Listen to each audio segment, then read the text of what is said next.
right to go. Ken, before the game, what was the focus? Is it just the game, or we're talking about JMac? Oh no, it was predominantly the game. I mean, obviously there was a club focus on JMac, and that was important. The boys we'd spoken about that through the week, but we wanted the boys to come back to playing football as quick as they possibly could, and we give them some individual focuses to concentrate on what made them good footballers.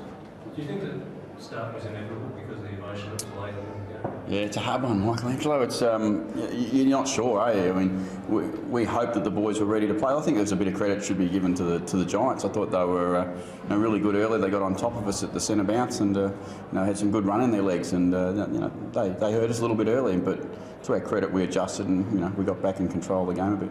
On that, Brett, you were out there, so how much did the players feel? I guess from a personal note, yeah, it was a little bit emotional. Running out in the banner and.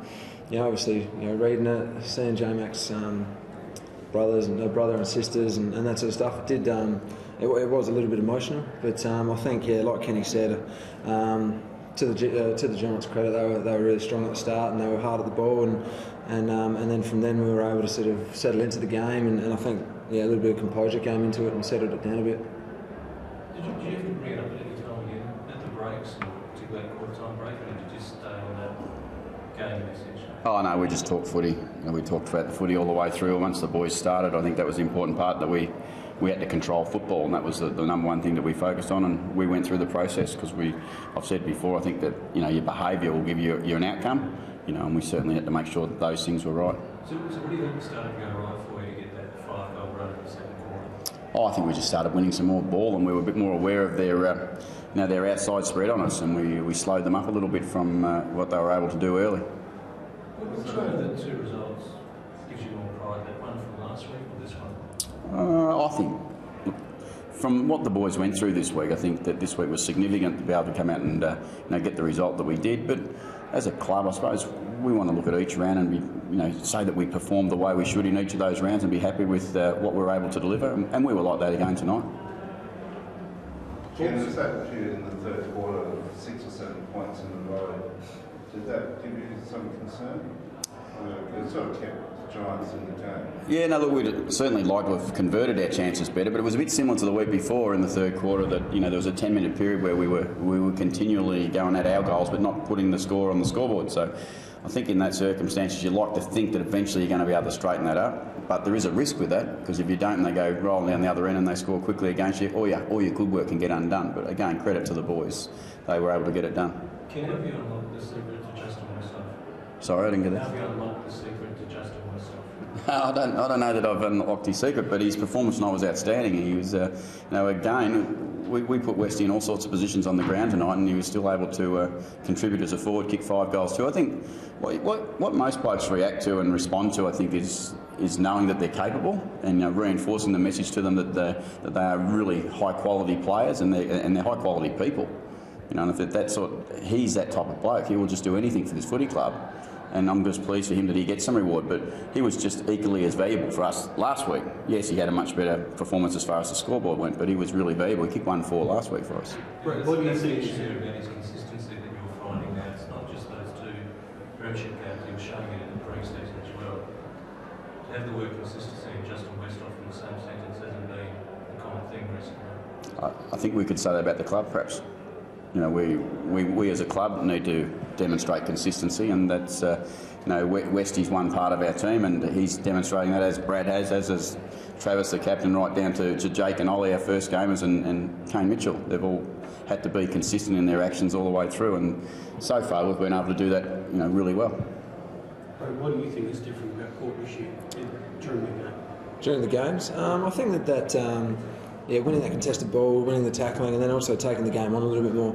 I think Kenny's brought in that we can, we worked a lot over our kicking over the pre-season, and I think the confidence in the boys to be able to take those kicks and then run off of that and really spread hard has given us some good scoring opportunities, I guess. So I think that there are a couple of big things that we've really focused on, and I think that we've improved so far. Brett, you also know you're much for the side. You don't fade out anybody. Well, that was a big focus. Yeah, we looked at our fourth quarters and saw that in last year our metres per minute and this sort of stuff faded off, and we really wanted to make sure that as long as being consistent, every game, we've got to make sure that in the actual games we're consistent across the 4 quarters. So I think that we've, so far we've been able to do that, but now we'll just have to keep it going.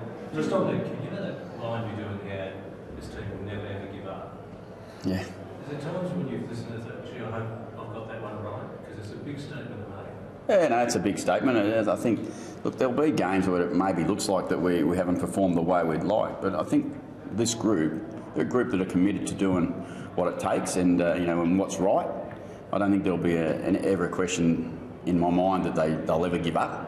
I think that's what they will. They will keep at it. They won't always probably get the results that we've been getting in the last couple of weeks, but I just think, knowing the character of the boys that I've got here, that they'll give what they've got. And there'll be some days where they haven't performed as good as they possibly can, but it won't be because they give up.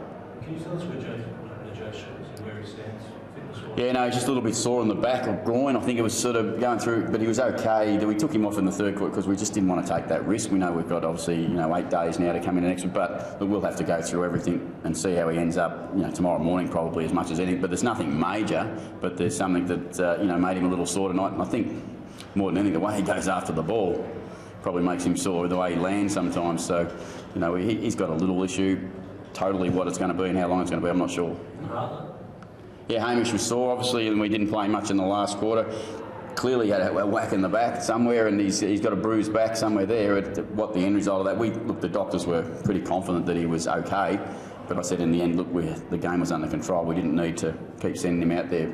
Looking at Ken for a rebounding club, and how important is it to keep the foot on the throat like we did this week and last week to try and bring that sort of Yeah, it's that consistency thing. You just want to be consistent in the way you play and the way you turn up to play. And we know that these tests that we've had have been good for us, but we look forward to the next one now, and we look what's next, and we'll take it on. Brad, the players were out in the ground for quite a while, and after the game, you can go in the rooms to like, what was that about? Just the warm down, or? I think after the game we sort of gave out the footies and that sort of stuff, and then came back together, and then we just did a little cool down. Nowadays we go back out there, have a little jog around and stretch out there, just a bit more space, I think. Yeah. Did you talk about Joe Mack out there or as a group? Before the game we did, yeah. We obviously realised that this was the game to honour him and to make sure that we, play with heart and give it everything. So it was good to win. Was there any comment after the game though, in that group? After the game, yeah, we just had a little chat and said, that one's for J Mac and yeah, I guess that's it. Brad, I think it's the near impossible question, but if J Mac had seen that game, what would he say? What would he have said? Yeah. Yeah, mate, that is a tough one. I think that he could see that the positive signs were there, and so I think that he probably would have just said, I told you, mate, we'll be right. But he was that guy that was real positive about the way that the team was looking and going forward. So I think that he would have known that this was that we were going to start getting some wins on the board and back the team in 100%. Can you looking forward to the hype of your first showdown? Yeah, no, I am. I've only been here a little while, but you certainly understand that there's a bit on it. And I remember one of Sando's early comments is that when I spoke to him was that the showdowns are big, and we need to make them big. And both of us should be out there promoting the showdowns and look forward to them. And we are. We're looking forward to it because we respect Adelaide Football Club. And we know how good they've been last year, and they've got their first win this year. And I'm sure they'll be coming at us 100 mile an hour, as we'll be coming straight back at them. So have a bit of an extra twist to do against Sando as well? No, it's team against it's our teams against each other. There's no doubt about that. But we play a very small part of it. It's more about what the 22 players that go out there and play like. That's the most important part for us, and we look forward to taking them on. Can you score review for again tonight? That Joe Shaw's goal in the 3rd quarter is called touch, and they couldn't call for a replay in time. Yes, I suppose there's certainly some inconclusive ones too, which makes it really difficult. But look, I think they're trying to get a great outcome. They're trying to get the right outcome, and I think that's important. Whether we're always still going to get it, clearly we're probably not always going to get still the correct outcome. But it is a pretty pretty fast game, and things do happen, and sometimes technology is not going to give you everything you want. So it doesn't make it easy if the technology is different game to game, though, does it? Oh no! Clearly, if you're going to do those sorts of things, you want them all to line up the same way, and you want to be able to see the same sort of camera angles and get the best results you can. As we said, we still know that there's going to be some angles that are not going to show you exactly what you want to know. that's the unfortunate part. But look, it worked okay for a long time in the past. And we wouldn't want a grand final decided by a bad decision. And I think some common sense decisions, and some of the ones they've talked about were really clear, and you can make those decisions. And I think that's important, that we don't get one that's absolute certainty. You knew what happened and we didn't get it right. What do you think your clearance work outside the centre square? I thought our clearances overall were a bit off. A bit down, really. The numbers will say that, and we've got some work to do in that area. And this was a young team, but this same young team that we played against got hold of Sydney in the clearances last week too. So they're doing some really good work. Brad, just going back to the first quarter for a minute, were you surprised by the early speed of the Giants and their quick ball movement? I wasn't surprised by it. No, that's during the week we talked about how they are competitive and they will give a good contest, and so to start with, we knew that they were going to come out like that and really attack it hard. But like I said, I think that once we settled into the game a little bit, we took a little bit of speed out of it and took a bit more time and composure. Was there a shift of attitude at the beginning of the second quarter? I don't think it was a shift of attitude. No, we tried to make sure that we were sticking to what Kenny said right from the start, and I think by the end of the first quarter it started to work, and then working into the second quarter we were able to get hold of it, I guess. Thanks, guys. Thanks, guys. Thank you.